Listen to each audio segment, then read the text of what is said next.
Pero kung romantic ang pinag-uusapan natin, parang, oh, let's say, kung gusto mong malaman kung gusto ka ba ng babae, ano 'tong mga body language na makikita mo sa kanya, well, actually napakasimple lang, okey? Feminine na body language, okey? Yung babaeng babae, okey? Yung, para siyang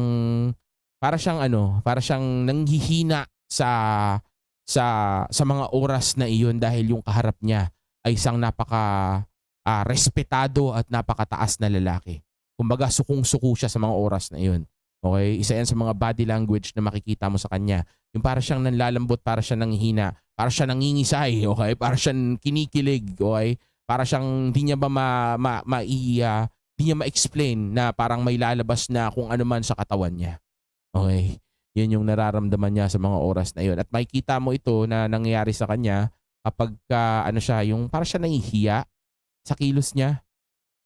Okay? Yung para siyang ano, hindi siya komportable um, sa kung ano yung ipinapakita niya o pinipresenta niya sa'yo sa mga oras na yun. Okay? Parang gano'n siya. Hindi siya yung ano siya, ang dating niya ay,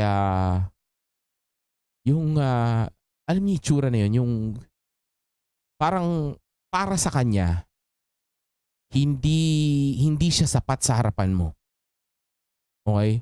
Kumbaga napakasuwerte ko na ikaw yung kaharap ko.